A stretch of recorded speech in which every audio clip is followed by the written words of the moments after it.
yookiin macaafa bartee ulfaanii sifatanii miidhaganii dhaluu jechuudha. Wanta of galtee siin jechuun barbaadu. Yookiis kanaafuu keessa.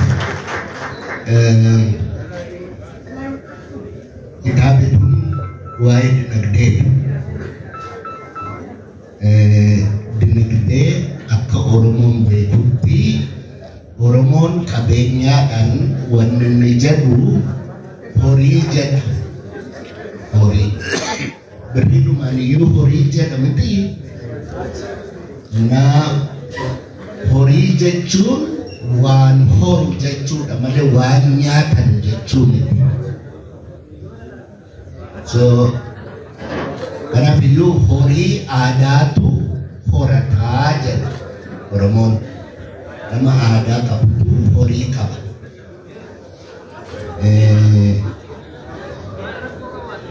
Narraan ilaalinaati Oromoon har'aa kun birriidha qaba malee horii sin qabu aadaa sin qabu. Soba warri qabna jettanii Oromoon beektaa horii gosaatu horataa. Horiin kan gosaatii jedha. Nama gosa qabutu gola qabaa, nama gola qabutu gosa qabaa jedha. Nuyi warra gosas qabu miti, warra golas qabu miti, kara deemtuudha. Kana beekuun barbaachisaadha. Horii wajjin yoo gosas golas hin horatin, horii sin har'a horatan kun kan keessan miti. Guyyaa tokkotti waan isinirraa oolfachuun danda'amu. Horiin aadaatu horata. Nuyi warra aadaa qabu miti. Kitaaba Itoophiyaa keessatti katabame hundumaa kan isin dubbiftan afaan Amaaraatiin hin beeka. Fikir Iska Maqaabirii dubbiftaniittu miti. Mee warri dubbiftan akka baasaa. Fikir Iska Maqaabirii keessatti Oromoo eessatti argitan keessatti argitanittu hin argine hin dubbifne yoos hin dubbifne. Injiru Oromoon achi keessa eewu. Guddataa moo eenyuun kan ol galchee gadi baasu? Gaafarii guddataa. Very good. Zabanyaa jiruunsaa Itoophiyaa keessatti iddoon kee iddoo zabanyummaati.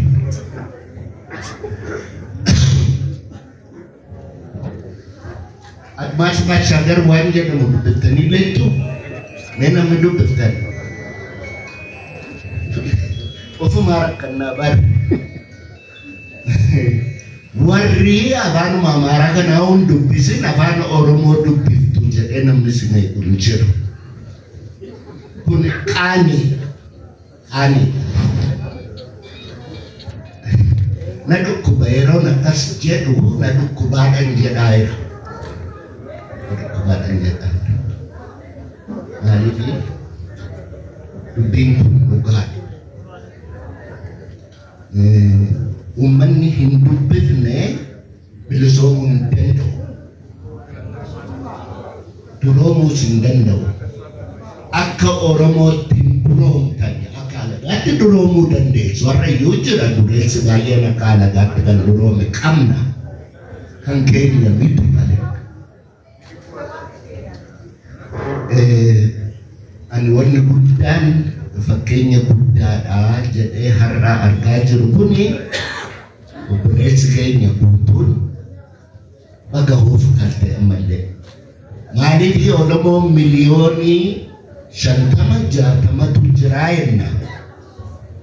Oromoo miliyoonii 60 kana keessa namni matsaafa tokko katabee miti katabuu isin gaafataa hin jiru. Namni matsaafa tokko dubbisee fixe nama meeqa ta'a? Nama miliyooniin tokko jira? Nama miliyooniin tokko jira? Oromoo miliyoonii 60 jedhan kana keessa namni birrii miliyoonii tokko lakkaa'ee beeku. Namni 500,000 jira? Afar miliyoon jecha Jira. Injirkan. Injir. Ada maafkan. Nah, bagaimana sih gargar? Bagaimana riba kena racun akas? Iya, riba dua tiga.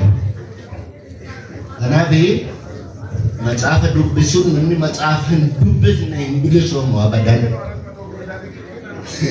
Oromo miliyoonii 50-60 kana keessa namni macaafa caafee beeku nama meeqa ta'a? Nama 200 qabnaa jiran. Nama 200 qabnaa nama macaafa caafe. Kun salphina guddaa.